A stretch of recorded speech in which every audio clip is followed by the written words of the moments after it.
ഏട്ടൻ അപകടത്തിൽപ്പെട്ടു എന്നുള്ളത് സത്യമാ. അത് കാരണം വിമലേച്ചിയുടെ കല്യാണം മുടങ്ങി ഏട്ടൻ അറിഞ്ഞ ശരീരത്തിലേറ്റ മുറിവിനേക്കാൾ വലിയ മുറിവായിരിക്കും ഏട്ടന്റെ മനസ്സിനേൽക്കുന്നത്. അതുകൊണ്ട് ഇനി എന്താണ് അമ്മ ഒരു തടസ്സം? എന്തിനാ അമ്മ ഈ ബലം പിടിക്കുന്നത്? ഞാൻ ഇതുവരെ ഒരു ബലവും പിടിച്ചിട്ടില്ല. ഇന്ന് ഈ കല്യാണം നടത്തണ്ടെന്നേ ഞാൻ പറഞ്ഞുള്ളൂ. അമ്മേ, ഇത്രയൊക്കെ ഒരുക്കങ്ങൾ ചെയ്തിട്ട് അത് വേണ്ടെന്ന് വെക്കാനോ? വിവാഹം വേണ്ടെന്നല്ലല്ലോ അവൾ പറഞ്ഞത്. ഇതിനു വേണ്ടി രണ്ട് കുടുംബത്തിനും കുറച്ച് കാശ് ചിലവായിട്ടുണ്ട്, സമ്മതിച്ചു.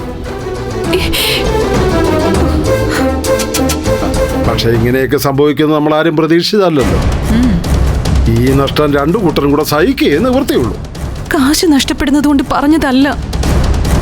മോളെ വിസ്മയേ, ഇനി ഈ കല്യാണം നടക്കില്ല എന്ന് നമ്മൾ ആരും പറഞ്ഞില്ല.